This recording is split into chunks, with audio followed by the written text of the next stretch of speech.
Me negué a pagar la luna de miel de $36,000 de mi nuera. Ella me empujó por las escaleras y gritó: «Entonces vete a la calle, vieja interesada».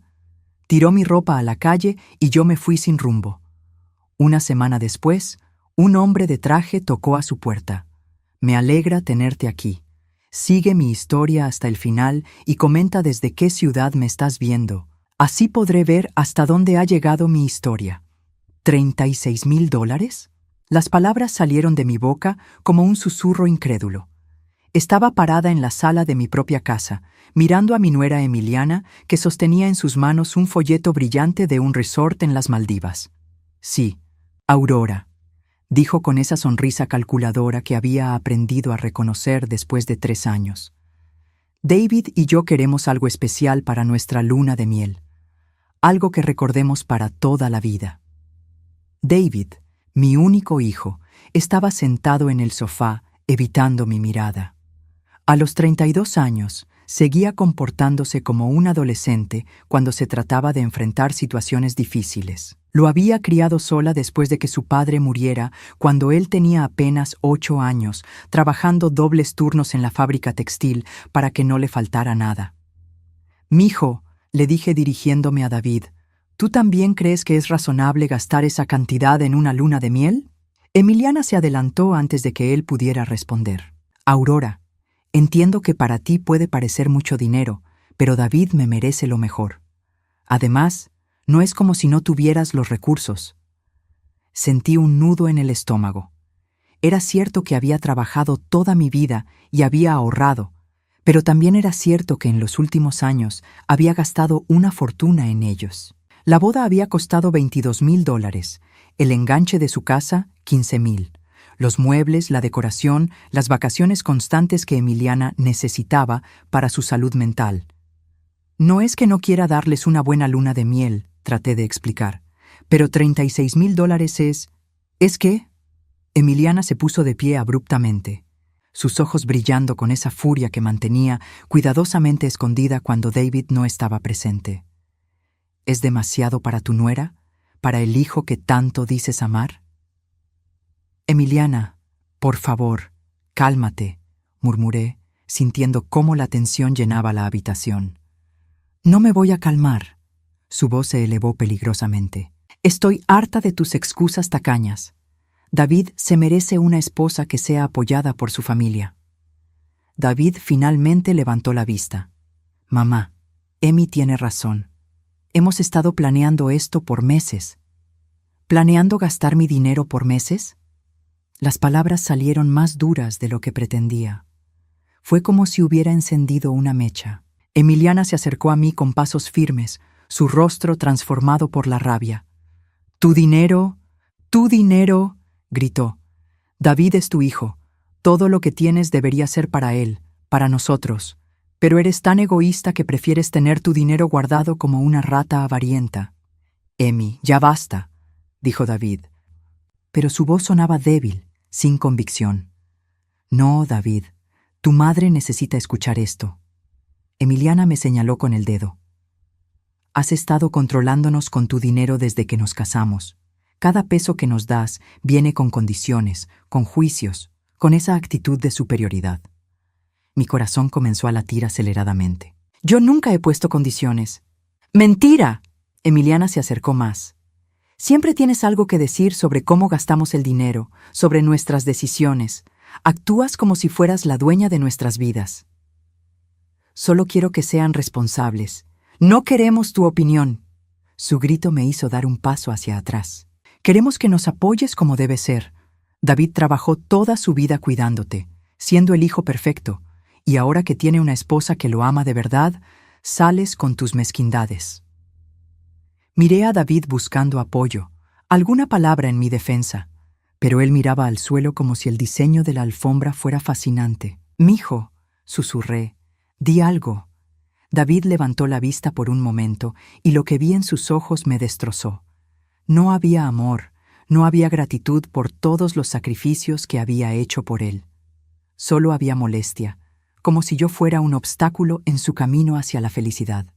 «Mamá», dijo con un suspiro cansado, «tal vez deberías reconsiderarlo. Es solo dinero, solo dinero. Las palabras resonaron en mi cabeza como martillazos. Solo dinero que había ganado limpiando casas los fines de semana cuando él era pequeño. Solo dinero que había ahorrado saltándome comidas para que él pudiera tener útiles escolares nuevos. Solo dinero que había guardado trabajando turnos dobles mientras él estudiaba la universidad. Está bien, dije con la voz quebrada. Entiendo que no puedo darles esa cantidad ahora mismo. Emiliana soltó una risa cruel. Por supuesto que no puedes, porque cuando se trata de tu hijo, siempre tienes excusas. No son excusas. Es que... ¡Cállate! El grito de Emiliana me sobresaltó. Estoy harta de escucharte. Eres una mujer amargada que no soporta ver a su hijo feliz.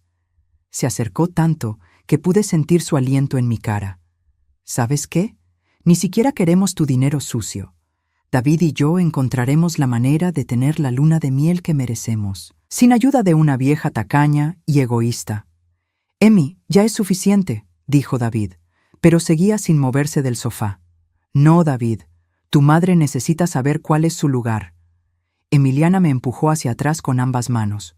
Su lugar no es en nuestra vida. Perdí el equilibrio. Mis piernas de 64 años no pudieron sostenerme cuando mi espalda chocó contra las escaleras. El mundo se volvió un remolino de dolor y confusión mientras rodaba por los escalones de madera. Cuando finalmente me detuve en el suelo del recibidor, cada parte de mi cuerpo gritaba de dolor. Tenía un sabor metálico en la boca y sentía húmeda la parte trasera de mi cabeza. Entonces vete a vivir a la calle. ¡Vieja interesada! La voz de Emiliana llegaba desde arriba como el aullido de un demonio. Traté de incorporarme, pero una punzada aguda en las costillas me hizo gemir. David apareció en lo alto de las escaleras, pero no bajó. Se quedó ahí parado, mirándome como si fuera un inconveniente que necesitaba ser resuelto. «Mijo», susurré, «ayúdame». Él vaciló por un momento, luego miró hacia donde estaba Emiliana. «Creo que es mejor que te vayas, mamá», dijo finalmente. «Todos necesitamos tiempo para calmarnos». No podía creer lo que estaba escuchando. Mi hijo, el niño al que había dedicado mi vida entera, me estaba echando de mi propia casa después de que su esposa me había lastimado. Con dolor, logré ponerme de pie. Cada movimiento era una agonía, pero el dolor físico no era nada comparado con lo que sentía en el pecho. Emiliana bajó las escaleras con una maleta que reconocí como mía. La abrió y comenzó a sacar mi ropa, tirándola por la puerta principal hacia el jardín. «Aquí tienes tu ropa», dijo con desprecio. «Espero que encuentres algún lugar donde aprecien tu generosidad». Mis blusas, mis pantalones, mi ropa interior, todo estaba esparcido en el césped como si fuera basura. Los vecinos habían comenzado a asomarse por sus ventanas. Algunos salieron a sus porches para ver mejor el espectáculo. «David», dije una última vez, mi voz apenas un hilo de sonido. Él no respondió. Solo cerró la puerta. Me quedé ahí parada en el jardín, rodeada de mi ropa, sintiéndome más sola de lo que me había sentido en toda mi vida. Ni siquiera cuando murió mi esposo me había sentido tan abandonada, porque entonces tenía a David. Ahora no tenía a nadie. Con las manos temblorosas, comencé a recoger mi ropa del suelo, preguntándome cómo había llegado a este momento. Cómo la mujer que había sacrificado todo por su familia había terminado siendo tratada peor que una extraña. Mientras doblaba una blusa que había comprado para la boda de David, una blusa que había elegido cuidadosamente porque quería verme bien para el día más importante de mi hijo, me di cuenta de algo que me heló la sangre. No tenía a dónde ir. La habitación del motel olía a desinfectante barato y cigarrillos viejos. Me senté en la orilla de la cama, mirando mis manos arrugadas mientras sostenía una bolsa de hielo contra mi costilla izquierda. Había logrado meter mi ropa en 2 maletas prestadas por Consuela, mi antigua vecina, quien me había encontrado recogiendo mis cosas del jardín como una indigente. «Ay, Aurora», había susurrado Consuela cuando me vio. «¿Qué te pasó?». No pude contarle la verdad completa. Era demasiado humillante admitir que mi propia nuera me había empujado por las escaleras y que mi hijo había observado sin hacer nada. Solo le dije que había tenido una discusión familiar y necesitaba un lugar donde quedarme por unos días. Ahora, 3 días después, seguía en este motel de mala muerte porque no tenía el valor de llamar a nadie más. ¿Qué les diría? ¿Cómo explicaría que a los 64 años me habían echado de mi propia casa como a un perro sarnoso? Mi teléfono sonó. Era David. «Bueno», contesté, odiando cómo mi voz sonaba tan esperanzada. «Mamá», su voz sonaba tensa. «¿Dónde estás?» «En un motel». No había razón para mentir. Hubo una pausa larga. «Escucha, Emi y yo hemos estado hablando». Mi corazón se aceleró. Tal vez había recapacitado. Tal vez se había dado cuenta de lo que había pasado realmente. «Y creemos que sería mejor si buscas tu propio lugar por un tiempo». Las palabras me golpearon como un balde de agua fría. ¿Mi propio lugar? Sí, mamá. Creo que todos necesitamos espacio. La casa está a mi nombre ahora, y Emi se siente incómoda contigo ahí después de lo que pasó. ¿Después de lo que pasó?, repetí incrédula. David, tu esposa me empujó por las escaleras. Mamá, no exageres. Emi dice que te tropezaste sola y ahora la estás culpando. Me quedé sin aliento.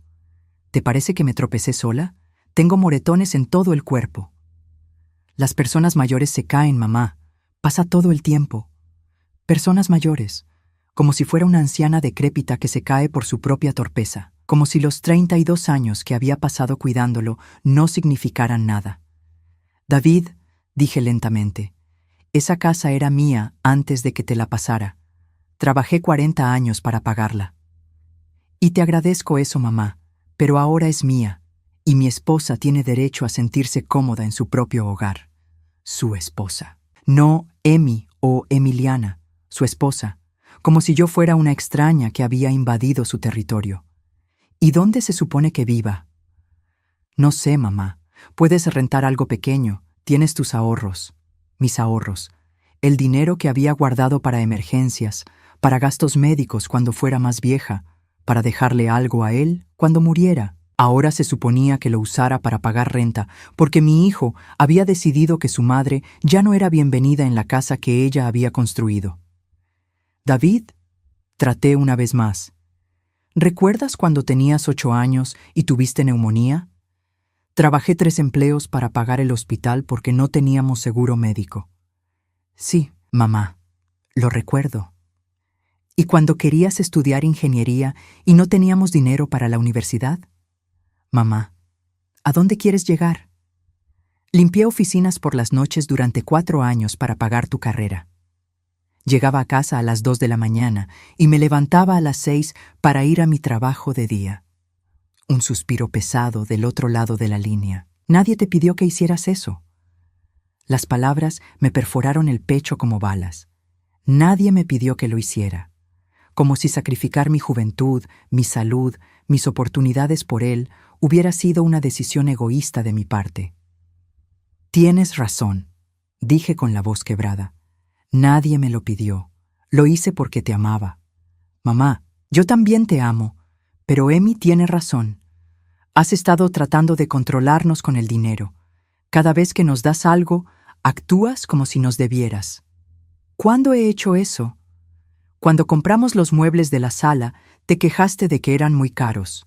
Cuando fuimos a Cancún, dijiste que era un gasto innecesario. Siempre tienes algo que decir. No podía creer lo que estaba escuchando. David, solo quería que fueran responsables con el dinero. El sofá costó 8,000 pesos cuando podían haber comprado uno igual de bueno por la mitad. ¿Ves? Ahí está otra vez. Es nuestro dinero, mamá. Nuestras decisiones. Pero era mi dinero el que estaban gastando. Exacto. Por eso es mejor que cada quien maneje sus propios recursos. Me di cuenta de lo que estaba pasando.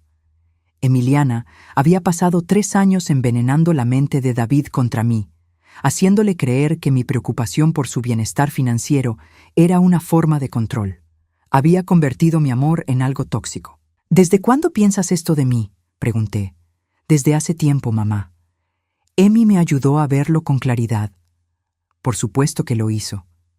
Emiliana había orquestado todo esto perfectamente. Primero me había aislado de David, haciéndole creer que yo era controladora. Luego había creado situaciones donde yo parecía tacaña por no querer gastar cantidades ridículas de dinero. Y finalmente, había provocado una confrontación donde yo quedaría como la villana. «Está bien, David», dije, sorprendiéndome por lo calmada que sonaba mi voz. «Buscaré mi propio lugar. Gracias por entender, mamá.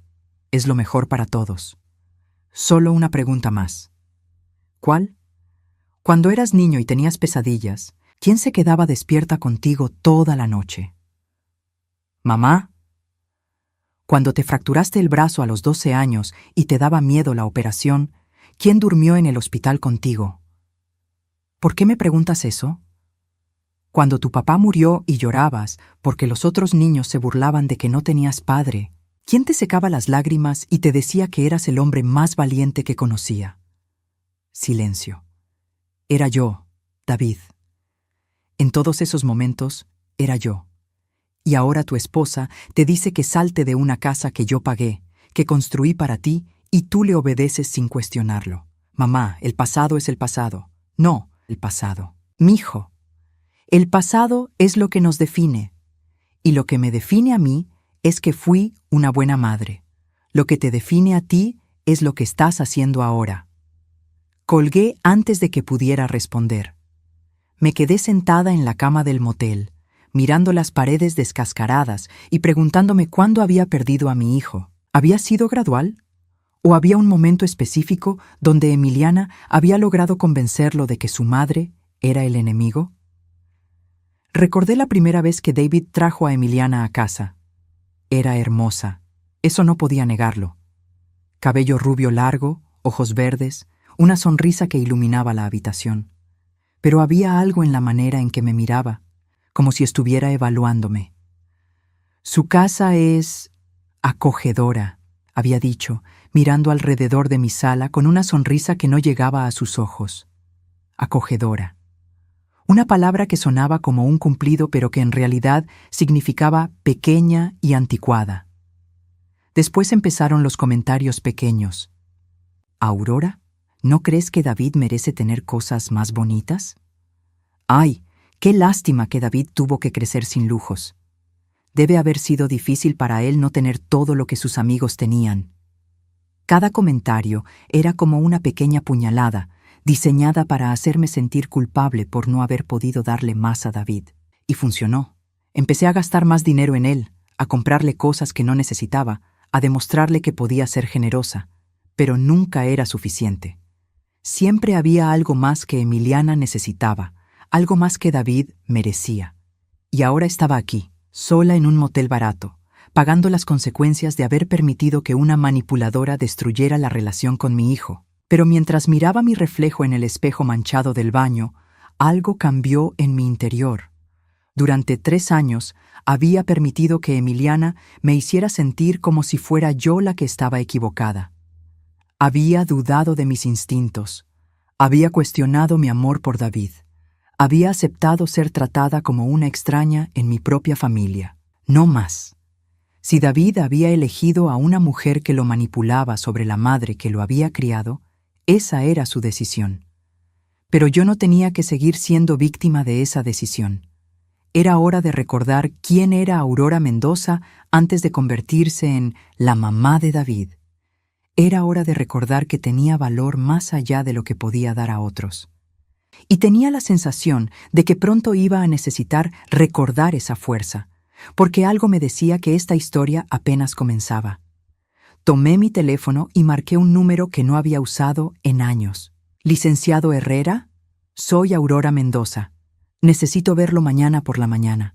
Es urgente». La oficina del licenciado Herrera no había cambiado en los 15 años desde que mi esposo había muerto. Los mismos libreros de madera oscura, el mismo escritorio imponente, incluso la misma planta de plástico en la esquina que fingía estar viva. Roberto Herrera se veía más canoso y con algunas arrugas nuevas, pero su mirada seguía siendo la misma, seria y confiable. «Aurora», dijo levantándose para saludarme, Lamento mucho las circunstancias que te traen aquí. Me senté en la silla frente a su escritorio, tratando de ignorar el dolor que todavía sentía en las costillas. Licenciado, necesito revisar todos los documentos de mi difunto esposo. Todo lo relacionado con su herencia, propiedades, cualquier cosa que pueda haber quedado pendiente. Roberto frunció el ceño. Aurora, revisamos todo cuando Eduardo murió. Te entregué todos los documentos. Lo sé, pero me detuve, sintiéndome estúpida. Es que han pasado tantas cosas, y quiero asegurarme de que no se me haya escapado nada importante. La verdad era que no sabía exactamente qué estaba buscando. Solo tenía una sensación, una intuición de que había algo que no sabía. Durante todos estos años, había vivido modestamente con mi pensión y mis ahorros, asumiendo que eso era todo lo que tenía. Pero Eduardo había sido muy reservado con sus asuntos financieros, y tal vez había dejado algo que yo había pasado por alto en medio del dolor de perderlo. Por supuesto, dijo Roberto, dirigiéndose a un archivo grande. Déjame sacar el expediente. Mientras él buscaba, yo recordé los últimos días de Eduardo. Había estado muy enfermo, pero insistía en ir a esta oficina una vez por semana. Decía que tenía asuntos que arreglar, pero nunca me explicó exactamente qué asuntos. Yo estaba tan preocupada por cuidarlo que nunca insistí en saber los detalles. Aquí está. Roberto regresó con una carpeta gruesa. Vamos a revisar todo paso a paso. Comenzamos con los documentos que yo ya conocía. La casa, que había transferido a David 3 años atrás, cuando Emiliana insistió en que sería mejor para efectos fiscales. Los ahorros, que había estado usando gradualmente para apoyar a David y su esposa. El seguro de vida, que había cobrado inmediatamente después del funeral. Pero entonces Roberto sacó una carpeta separada. Estos son los documentos que tu esposo firmó en sus últimas visitas, dijo, abriéndola cuidadosamente. Él fue muy específico sobre cuándo debían ser revelados. Mi corazón comenzó a latir más rápido. ¿Qué quieres decir con cuándo debían ser revelados? Roberto me miró con una expresión extraña. Eduardo dejó instrucciones muy claras. Estos documentos solo debían mostrarse si tú venías específicamente a preguntarme sobre propiedades o herencias adicionales, o si habían pasado más de 10 años desde su muerte. ¿10 años? Ya han pasado 15. Lo sé. Honestamente, pensé que nunca vendrías a preguntar. Eduardo parecía muy seguro de que lo harías cuando fuera el momento correcto. Con manos temblorosas, Roberto extendió los documentos hacia mí. La primera página era el título de una propiedad que no reconocí, un terreno en las afueras de la ciudad. No entiendo, murmuré. ¿De dónde salió esto? Tu esposo lo compró 2 años antes de morir. Pagó en efectivo. ¿En efectivo? ¿De dónde sacó tanto dinero? Roberto pasó a la siguiente página. Eduardo tenía inversiones que aparentemente tú desconocías. Acciones, bonos, algunos negocios pequeños en los que era socio silencioso. Mi mundo comenzó a girar. Eduardo trabajaba como contador en una empresa mediana. Ganaba bien, pero no tanto como para tener inversiones secretas. Licenciado, dije con voz temblorosa, ¿cuánto dinero estamos hablando? Roberto revisó varios documentos antes de responder. Según los valores actuales del mercado, y considerando que algunos de los negocios han crecido considerablemente en estos años, estamos hablando de aproximadamente 2,5 millones de pesos. Me quedé sin respiración. ¿2,5 millones? ¿Sí? El terreno que te mencioné ahora vale mucho más porque construyeron un centro comercial cerca. Las acciones se han multiplicado, y hay un negocio de autolavado que ha sido muy rentable. No podía procesar la información. Durante 15 años había vivido contando cada peso, trabajando tiempo extra para poder apoyar a David, renunciando a cosas que quería porque pensaba que no tenía suficiente dinero. ¿Por qué no me dijo nada?, susurré. Roberto se quitó los lentes y los limpió lentamente. Eduardo me explicó su razonamiento. Dijo que tú eras demasiado generosa, que si sabías que tenían tanto dinero, se lo darías todo a David y te quedarías sin nada para tu vejez. Las palabras me golpearon como una bofetada porque eran completamente ciertas. Si hubiera sabido que teníamos 2,5 millones de pesos, se los habría dado a David sin pensarlo 2 veces. También dijo, continuó Roberto, que solo querías que supieras sobre este dinero si algún día realmente lo necesitabas, si la vida te ponía en una situación donde no tuvieras otra opción. Pensé en los últimos 3 días en el motel, en la humillación de recoger mi ropa del jardín, en la frialdad de David al echarme de mi propia casa. Creo que ese momento ha llegado, dije. Roberto asintió. Eduardo también dejó una carta para ti, instrucciones específicas sobre qué hacer con el dinero cuando llegara este momento. Con manos que no dejaban de temblar, abrí el sobre que Roberto me entregó. La letra de Eduardo, esa letra familiar que había visto en tantas notas de amor a lo largo de los años, apareció ante mis ojos. Mi querida Aurora, comenzaba la carta. Si estás leyendo esto, significa que nuestra vida juntos ha terminado y que has llegado a un punto donde necesitas saber la verdad sobre nuestras finanzas. Primero, quiero que sepas que todo este dinero es tuyo. Lo gané pensando en tu futuro, en asegurarme de que nunca te faltara nada cuando yo ya no estuviera. Las lágrimas comenzaron a caer sobre el papel, borrando algunas palabras. Sé que te vas a preguntar por qué no te dije nada, y la respuesta es simple. Te conozco demasiado bien. Conozco tu corazón generoso, tu necesidad de dar todo por David. Pero también sé que David necesita aprender a valerse por sí mismo, y mientras tú tengas dinero para rescatarlo de cada problema, nunca lo hará. Tuve que parar de leer por un momento. Eduardo había predicho exactamente lo que había pasado. Espero que cuando leas esto, David ya sea un hombre independiente y responsable.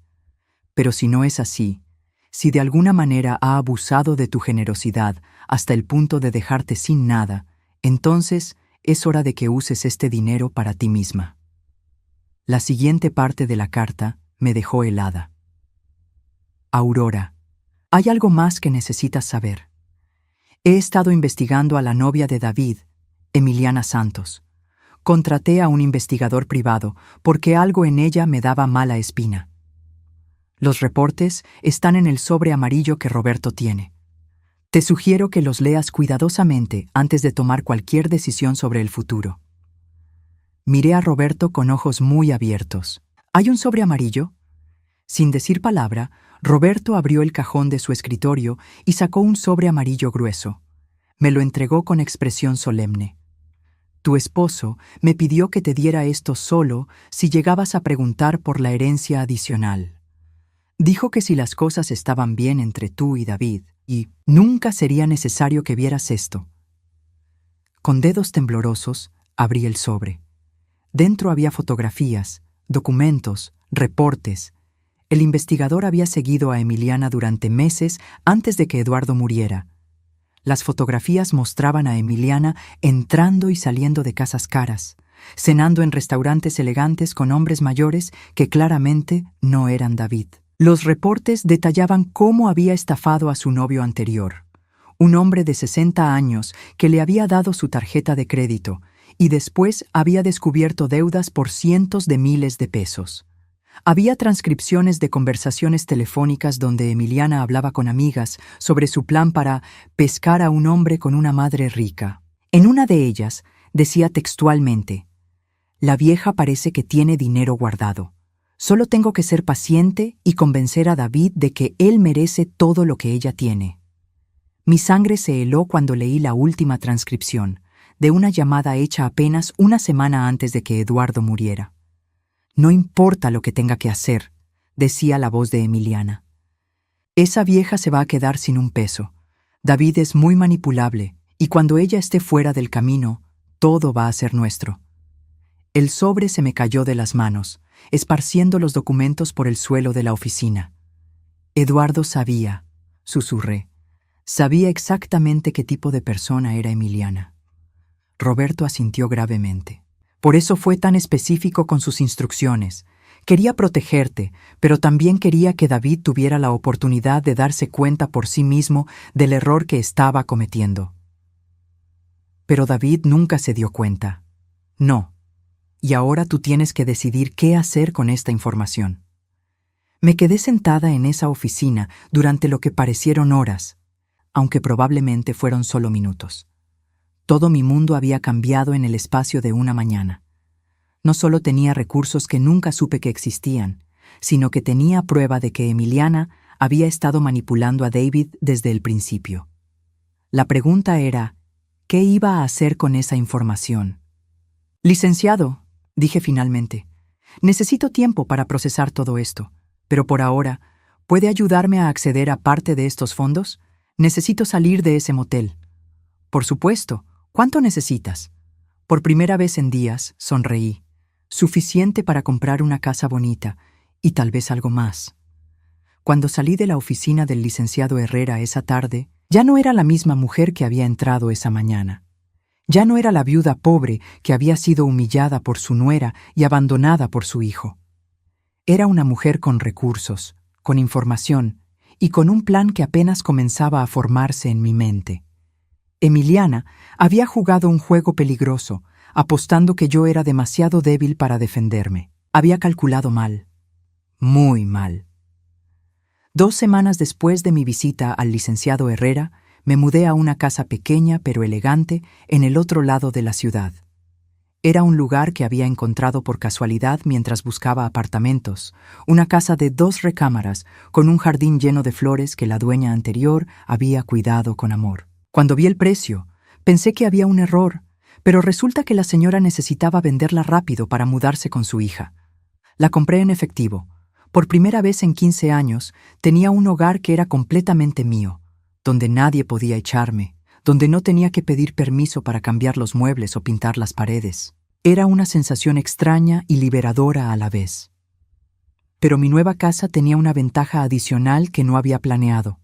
Desde la ventana de mi recámara, con unos binoculares que compré en una tienda de deportes, podía ver perfectamente la casa donde vivían David y Emiliana, mi antigua casa. No había sido intencional. Cuando firmé los papeles de compra, no me di cuenta de que estaríamos en el mismo vecindario.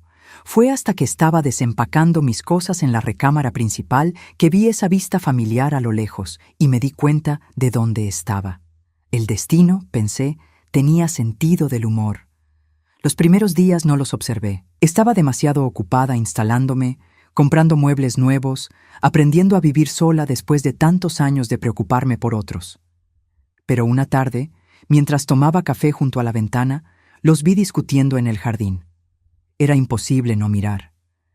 David gesticulaba agitadamente mientras Emiliana tenía los brazos cruzados, su postura claramente defensiva. Aunque no podía escuchar lo que decían, sus expresiones corporales contaban una historia clara. Problemas de dinero. Esa noche saqué los binoculares. No me enorgullezco de haberme convertido en una espía, pero necesitaba saber qué estaba pasando. Necesitaba entender cómo estaban viviendo sin mi apoyo financiero. La respuesta llegó rápido, no lo estaban haciendo bien. En las siguientes semanas desarrollé una rutina. Por las mañanas, mientras tomaba mi café, observaba sus movimientos. David salía temprano al trabajo, pero regresaba cada día más tarde, como si estuviera evitando llegar a casa. Emiliana pasaba las mañanas en la casa, pero por las tardes salía y no regresaba hasta muy noche. Un día vi algo que me hizo entender la magnitud de sus problemas financieros. Un camión de una empresa de cobros se estacionó frente a la casa. 2 hombres bajaron y tocaron la puerta insistentemente. David no estaba, pero Emiliana sí. La vi asomarse por la ventana, luego esconderse.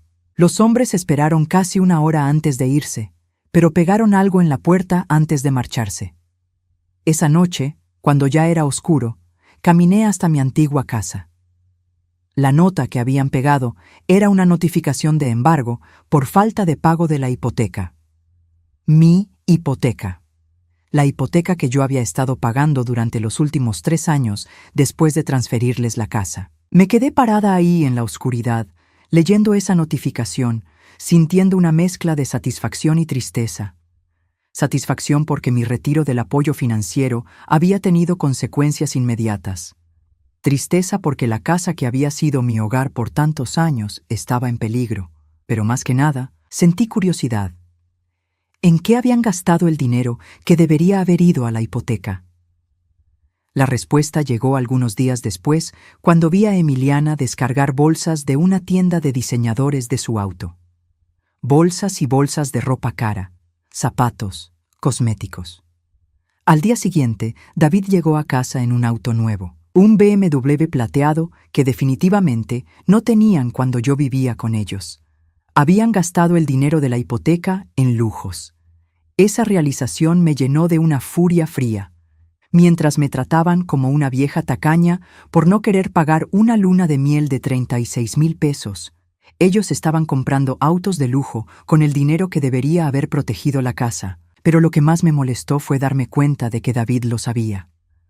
Una noche los vi discutiendo en la sala y vi a David señalar las bolsas de compras de Emiliana con gestos exasperados. Él sabía que su esposa estaba gastando dinero que no tenían, pero no tenía el carácter para detenerla. Mi hijo se había convertido en un extraño. Durante esas semanas de observación, también noté otros cambios. David había perdido peso, pero no de manera saludable. Se veía demacrado, estresado. Tenía ojeras permanentes y caminaba con los hombros encorvados como si cargara el peso del mundo. Emiliana, por otro lado, parecía estar floreciendo. Salía de compras regularmente, se arreglaba el cabello en salones caros, cenaba en restaurantes elegantes, pero siempre sola o con amigas. Nunca con David. Una tarde vi algo que me partió el corazón y me enfureció al mismo tiempo. David llegó a casa temprano, claramente emocionado por algo. Corrió hacia la puerta principal como un niño que trae buenas noticias. Pero cuando entró a la casa, vi a través de la ventana de la sala cómo su expresión cambió de emoción a desilusión, luego a tristeza. Emiliana ni siquiera levantó la vista de su teléfono cuando él llegó. David se quedó parado en la entrada de la sala por varios minutos, claramente esperando que ella le preguntara sobre su día o notara su presencia. Pero ella siguió scrolleando en su teléfono, ignorándolo completamente. Finalmente, David se fue a la cocina. Lo vi prepararse algo de comer solo, lavar los platos y luego irse a la recámara. Emiliana nunca se movió del sofá. Esa noche me quedé despierta pensando en lo que había visto. Mi hijo estaba viviendo en una prisión emocional, casado con una mujer que claramente no lo amaba, trabajando para mantener un estilo de vida que no podían costear, alejado de la única familia que realmente lo había amado. Parte de mí quería llamarlo, decirle que todo podía arreglarse, que yo lo perdonaría y lo ayudaría a salir de esa situación. Pero entonces recordé las palabras de Eduardo en su carta. David necesita aprender a valerse por sí mismo, y mientras tú tengas dinero para rescatarlo de cada problema, nunca lo hará. Mi esposo había tenido razón. Si yo intervenía ahora, David nunca aprendería la lección que necesitaba aprender. Nunca entendería que había elegido a una mujer manipuladora sobre su madre, que había permitido que esa mujer destruyera su relación familiar, que había gastado dinero que no tenía en cosas que no necesitaba. Tenía que dejar que viviera las consecuencias de sus decisiones. Pero eso no significaba que fuera a quedarse cruzada de brazos para siempre. Una mañana, mientras observaba a David salir al trabajo con la misma expresión derrotada de siempre, tomé una decisión. Era hora de empezar la siguiente fase de mi plan. Llamé al licenciado Herrera. «Licenciado», le dije cuando contestó, «necesito que contrate a un investigador privado. Quiero que documente todo lo que Emiliana hace durante el día, sus compras, sus salidas, sus actividades, todo». «¿Estás segura de que es necesario, Aurora?» «Completamente segura. Y también quiero que averigüe exactamente cuánto dinero han gastado desde que yo dejé de apoyarlos financieramente. Quiero números exactos». «Entiendo. ¿Algo más?» Miré hacia la casa donde mi hijo vivía su vida miserable, donde mi antigua casa estaba siendo hipotecada por segunda vez, donde la mujer que me había humillado seguía gastando dinero como si fuera infinito. «Sí», dije. «Quiero que el investigador se enfoque especialmente en documentar cualquier evidencia de que Emiliana está siendo infiel». Había visto las salidas nocturnas, Las cenas solitarias, la manera en que ignoraba a David. Una mujer que se casa por dinero no se queda fiel cuando ese dinero se acaba. ¿Y qué planeas hacer con esa información cuando la tengas? Sonreí mirando el BMW plateado estacionado en la entrada de mi antigua casa. Licenciado, mi esposo me dejó más que dinero. Me dejó la verdad sobre quién es realmente Emiliana. Ahora es hora de que David también conozca esa verdad. ¿Y si él no quiere escucharla? Entonces será su decisión, pero al menos sabrá que su madre trató de protegerlo hasta el final. Después de colgar, me quedé junto a la ventana observando mi antigua casa. Pronto, muy pronto, iba a tener toda la información que necesitaba para tomar una decisión final sobre el futuro de mi relación con David. Pero más importante aún, iba a tener la información que David necesitaba para tomar su propia decisión sobre su matrimonio. Solo esperaba que cuando llegara ese momento, él fuera lo suficientemente fuerte para enfrentar la verdad. Porque algo me decía que la verdad iba a ser mucho peor de lo que cualquiera de nosotros imaginaba. El sobre que el licenciado Herrera me entregó 3 semanas después era más grueso de lo que esperaba. El investigador privado, un hombre profesional llamado Martín Velasco, había hecho un trabajo meticuloso. Fotografías, videos, transcripciones de conversaciones, registros financieros, todo estaba documentado con precisión clínica. Me senté en mi mesa de comedor con una taza de café que se fue enfriando mientras revisaba cada página. Lo que encontré superó mis peores sospechas. Emiliana no solo estaba siendo infiel a David, estaba viviendo prácticamente una doble vida. Las fotografías la mostraban entrando al Hotel Quinta Real 3 veces por semana, siempre con el mismo hombre. Un señor de unos 50 años, bien vestido, que según la investigación era dueño de una cadena de restaurantes. Las cámaras los habían captado besándose en el elevador, abrazados en el bar del hotel, entrando juntos a una habitación. Pero lo que más me impactó fueron las transcripciones de las conversaciones telefónicas que Emiliana había tenido con este hombre, que se llamaba Ricardo Villalobos. «Mi esposo es un idiota», decía Emiliana en una de las grabaciones. «Cree que todo va a mejorar si consigue un segundo trabajo. No entiende que yo no me casé con él para vivir como una pobretona». «¿Y qué vas a hacer?», preguntaba Ricardo. «Lo que siempre hago, buscar una mejor opción. David ya no tiene acceso al dinero de su mamá, así que ya no me sirve».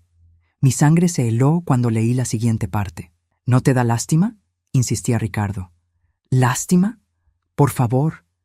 Ese hombre no tiene personalidad propia. Su mamá lo controló toda su vida y ahora yo lo controlo a él. Es patético». Seguí leyendo, cada palabra como una puñalada. Emiliana había estado planeando dejar a David desde que se acabó mi apoyo financiero. El plan era llevarse todo lo que pudiera antes de desaparecer. Los registros financieros mostraban la magnitud del daño. En los últimos 2 meses, Emiliana había gastado 87,000 pesos en ropa, cosméticos y restaurantes caros. Había usado las tarjetas de crédito de David para comprarle regalos costosos a Ricardo. Incluso había empeñado algunos de los regalos de bodas para conseguir dinero en efectivo. David no tenía idea de nada de esto, pero lo que más me destrozó fue leer una conversación que Emiliana había tenido con una amiga 3 días antes. «Ya tengo todo listo», decía Emiliana. «Ricardo ya rentó un departamento para nosotros en Guadalajara. La próxima semana le voy a decir a David que me voy». «¿Y la casa?». «Esa es la parte más divertida. David va a perder la casa de todos modos porque no puede pagar la hipoteca. Pero antes de irme, voy a sacar todo lo que tenga valor y se lo voy a vender a Ricardo. Los muebles, los electrodomésticos, hasta las joyas que su mamá me regaló». «¿No te sientes mal por él?».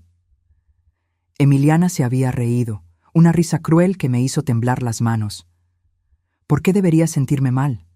Él eligió cortar a su familia por mí. Eligió echar a su propia madre de la casa para complacerme. Si es tan estúpido como para destruir sus relaciones por una mujer que apenas conocía, se merece lo que le va a pasar». Cerré el reporte, temblando de rabia. Esta mujer no solo había destruido la relación entre David y yo, sino que había estado planeando destruir completamente la vida de mi hijo desde el principio.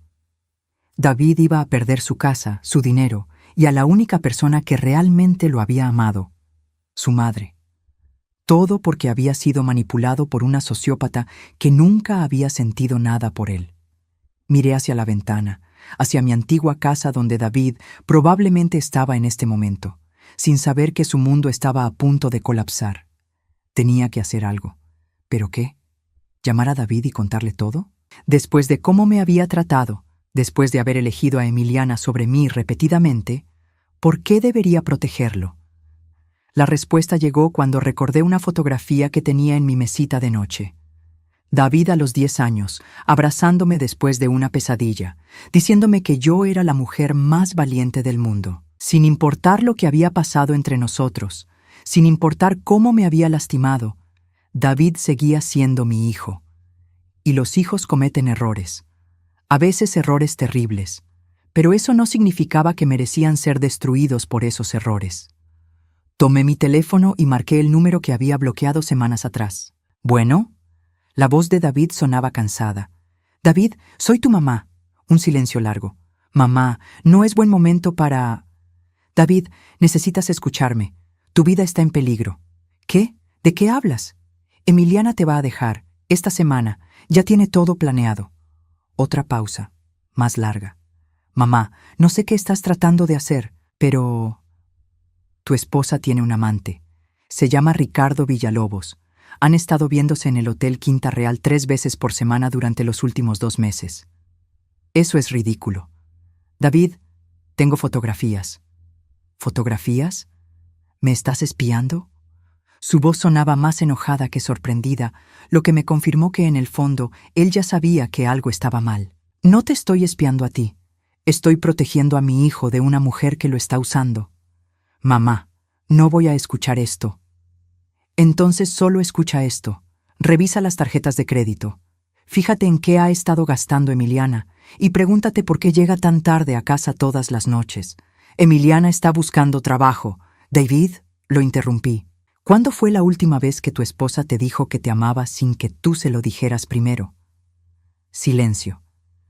«¿Cuándo fue la última vez que te preguntó cómo te fue en el trabajo?» Más silencio. «¿Cuándo fue la última vez que te abrazó sin que tú la abrazaras primero?» Pude escuchar su respiración agitada del otro lado de la línea. «David, sé que estás enojado conmigo. Sé que piensas que soy una madre controladora que nunca te dejó ser independiente. Tal vez tengas razón en algunas cosas, pero en esto no me equivoco». «¿Por qué?» Su voz se quebró. «¿Por qué me dices esto ahora?» «Porque sigues siendo mi hijo, porque por más que me hayas lastimado, no puedo quedarme viendo cómo te destruyen». Hubo una pausa larga, tan larga que pensé que había colgado. «¿Qué quieres que haga?», preguntó finalmente. «Quiero que vengas a mi casa mañana por la noche. Emiliana va a estar fuera. Siempre sale los jueves por la noche. Ven y te enseñaré todo lo que he descubierto». «Mamá». «David, si después de ver las pruebas decides que estoy equivocada, nunca volveré a contactarte. Te lo prometo. Pero si tengo razón...» «Si tienes razón, ¿qué?» «Si tengo razón, entonces vas a necesitar a tu familia. Y a pesar de todo lo que ha pasado, yo sigo siendo tu familia». Después de colgar, me quedé sentada en mi sala, mirando el grueso reporte sobre la mesa. Mañana por la noche, David vería la evidencia de quién era realmente la mujer con la que se había casado. Vería cómo había sido manipulado, usado y traicionado. Pero más importante, vería que su madre había tenido razón desde el principio. La pregunta era, ¿sería suficiente para reparar el daño que se había hecho entre nosotros? ¿O era demasiado tarde para salvar nuestra relación? Solo había una manera de averiguarlo. Al día siguiente, cuando el sol comenzó a ponerse, preparé café fuerte y organicé todos los documentos en orden cronológico sobre mi mesa de comedor. Cada fotografía, cada transcripción, cada registro financiero estaba perfectamente acomodado para contar la historia completa de la traición de Emiliana. A las 8 en punto, escuché el timbre. Cuando abrí la puerta, David estaba parado ahí con la misma expresión que tenía cuando era niño y había hecho algo malo. Asustado, culpable, pero desesperado porque su mamá lo consolara. «Hola, mijo», dije suavemente. «Hola, mamá». Lo miré realmente por primera vez en semanas. Había perdido mucho peso, tenía ojeras profundas y su ropa le quedaba grande. Se veía como un hombre que estaba cargando el peso del mundo en sus hombros. «Pasa», le dije. «Tenemos mucho que hablar». Mientras caminaba hacia la mesa donde había puesto todos los documentos, pude ver en sus ojos que una parte de él ya sabía lo que iba a encontrar. La parte de él que había estado negándose a ver la verdad durante meses. Era hora de que esa negación terminara. David se quedó callado durante casi una hora mientras revisaba cada documento, cada fotografía, cada transcripción. Vi cómo su rostro pasaba por todas las etapas del dolor. Negación, enojo, negociación, tristeza y finalmente una especie de aceptación devastada. Cuando terminó de leer la última página, se quedó sentado en silencio, mirando sus manos. «¿Cuánto tiempo llevas sabiendo todo esto?», preguntó finalmente, sin levantar la vista. «Tu papá sabía quién era ella desde antes de que muriera. Yo lo descubrí hace 3 semanas». «¿Papá sabía?». David levantó la cabeza, sus ojos rojos. «Tu padre contrató a un investigador privado cuando comenzaste a salir con ella. Él vio algo en Emiliana que no le gustó. Le pasé la carta original de Eduardo. Léela». David leyó la carta de su padre con lágrimas corriendo por sus mejillas. Cuando terminó, dobló cuidadosamente el papel y me lo devolvió. «Entonces ustedes dos sabían que yo estaba cometiendo un error terrible y ninguno de los dos me dijo nada. Tu padre pensó que era mejor que aprendieras solo. Yo pensé que si te amaba lo suficiente, eventualmente verías quién era ella realmente». David se rió, pero fue una risa amarga, sin humor. «En lugar de eso, la elegí a ella sobre ti. Te eché de tu propia casa por una mujer que me estaba robando y me engañaba». No supe qué decir. Era la verdad, y ambos lo sabíamos. «Mamá», David me miró directamente a los ojos por primera vez en meses. «¿Puedes perdonarme?». La pregunta me tomó por sorpresa. Durante semanas había estado tan enfocada en protegerlo, en salvar a mi hijo de las consecuencias de sus decisiones, que no había pensado realmente en el perdón. «David», dije cuidadosamente, «no es solo sobre perdonarte. Es sobre entender por qué pasó todo esto». «Yo entiendo por qué pasó», dijo, su voz quebrada. «Pasó porque soy débil, porque siempre he sido débil». «No eres débil, mijo. Fuiste manipulado por una experta». David negó con la cabeza. «No, mamá. Emiliana no me obligó a tratarte mal. Emiliana no me obligó a echarte de la casa. Emiliana no me obligó a priorizar su felicidad sobre la tuya. Esas fueron mis decisiones». Se levantó de la silla y comenzó a caminar por mi sala. «¿Sabes qué es lo peor de todo esto?», continuó. «Que en el fondo, síntoma. Yo sabía que algo estaba mal. Sabía que Emiliana era fría conmigo. Sabía que solo se interesaba en el dinero. Sabía que tú habías sido una buena madre y que no te merecías ser tratada así. Entonces, ¿por qué? Porque era más fácil culparte a ti que admitir que me había casado con la mujer equivocada». David se detuvo frente a mí. «Era más fácil hacer que fueras la villana que enfrentar el hecho de que había cometido el error más grande de mi vida». Sus palabras me dolieron, pero también me dieron esperanza. Era la primera vez que David asumía responsabilidad completa por sus acciones. «¿Qué vas a hacer ahora?», le pregunté. «No lo sé». Se sentó pesadamente en el sofá. «Según estos documentos, Emiliana se va esta semana. Va a llevarse todo lo que pueda. Voy a perder la casa de todos modos porque no puedo pagar la hipoteca sin su ayuda». «David, no, mamá, no me ofrezcas dinero. Ya hice suficiente daño». «No te iba a ofrecer dinero», dije. «Te iba a ofrecer algo mejor». David me miró confundido. «Te iba a ofrecer la oportunidad de empezar de nuevo, limpio». «¿Qué quieres decir?». Me levanté y fui a mi escritorio, de donde saqué un sobre que había preparado esa mañana. Adentro hay información sobre un trabajo en Monterrey, una empresa de contabilidad que necesita un gerente regional. El sueldo es bueno, viene con seguro médico y está lo suficientemente lejos como para que puedas empezar completamente de nuevo. David abrió el sobre y revisó los papeles. ¿Cómo conseguiste esto? El licenciado Herrera tiene contactos. Hice algunas llamadas. Mamá, yo no puedo simplemente huir.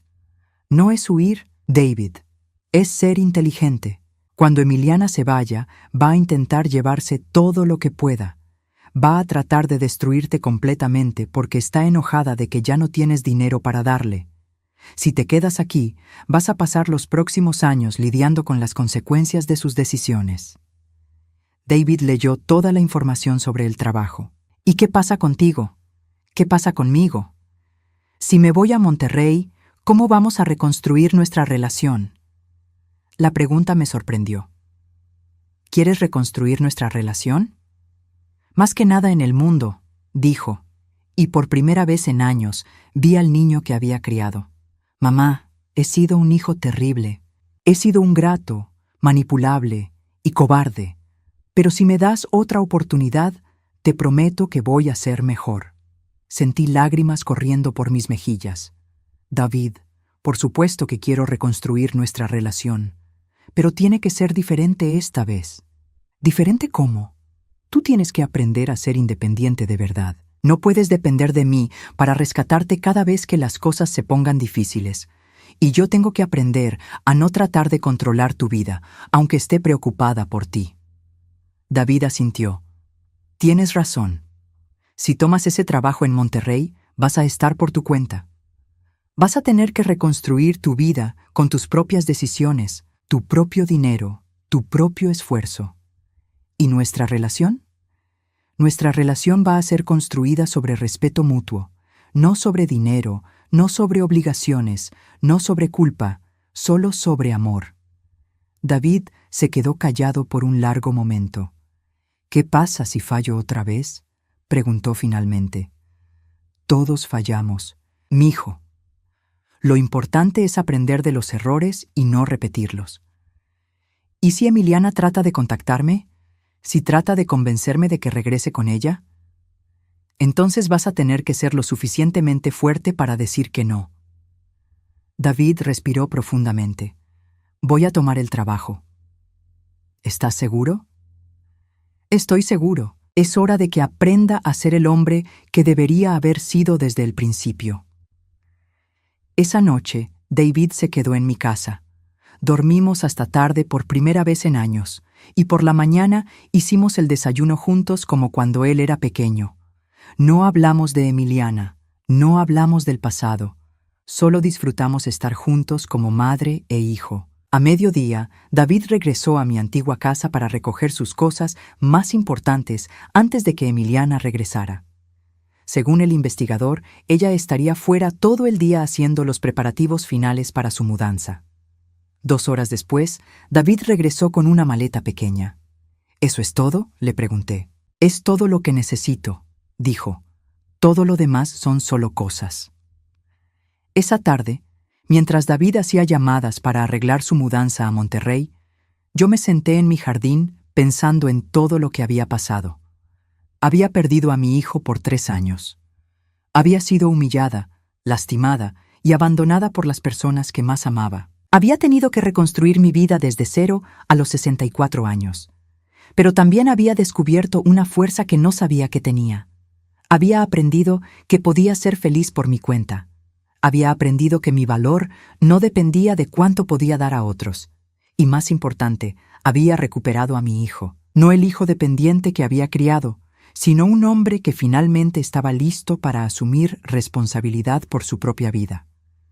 Una semana después, David se mudó a Monterrey. Emiliana desapareció exactamente como había predicho el investigador, llevándose todo lo que pudo cargar. Dejó una nota cruel culpando a David por no ser suficiente hombre para mantener a una mujer como ella. David me llamó esa noche para contarme sobre la nota. ¿Cómo te sientes?, le pregunté. Libre, dijo. Por primera vez en años me siento libre. 6 meses después, David estaba prosperando en su nuevo trabajo. Había hecho nuevos amigos, se había unido a un gimnasio, había comenzado a salir con una mujer que era enfermera y que, según me contaba, era amable y genuinamente interesada en conocerlo como persona. Hablábamos por teléfono una vez por semana. Nos visitábamos una vez al mes. Nuestra relación era diferente ahora, más madura, más equilibrada, basada en respeto mutuo en lugar de dependencia. Y yo había encontrado mi propia paz. Había usado parte de la herencia de Eduardo para viajar, algo que nunca había podido hacer cuando estaba criando a David. Había tomado clases de pintura. Había hecho nuevas amigas en mi vecindario. Por primera vez en mi vida adulta, estaba viviendo para mí misma. Una tarde de domingo, mientras pintaba en mi jardín, David me llamó. «Mamá», dijo, «hay algo que necesito decirte». «¿Qué pasa, mijo?» «Nunca te he agradecido adecuadamente por todo lo que hiciste por mí cuando era niño. Y nunca me disculpé adecuadamente por cómo te traté cuando me casé con Emiliana». «David, no, déjame terminar. Eras una madre increíble. Sacrificaste todo por mí y yo lo tiré a la basura por una mujer que nunca me amó. No hay perdón para eso». «Ya te perdoné, mijo». «Lo sé, pero necesitaba decirlo. Y necesitaba decirte que todo lo bueno que hay en mí, todo lo que estoy reconstruyendo ahora, viene de los valores que tú me enseñaste. Solo me tomó mucho tiempo recordarlo». Después de colgar, me quedé sentada en mi jardín, mirando las flores que había plantado, pensando en lo extraños que son los caminos de la vida. Había tenido que perder a mi hijo para salvarlo. Había tenido que ser expulsada de mi propia casa para encontrar mi verdadero hogar. Había tenido que enfrentar la peor traición para descubrir mi propia fuerza. Pero al final, había valido la pena. Al final, tanto David como yo habíamos encontrado nuestro camino hacia la libertad. Y esa libertad, construida sobre dolor, pero sostenida por amor verdadero, era más valiosa que cualquier herencia que Eduardo podría haberme dejado.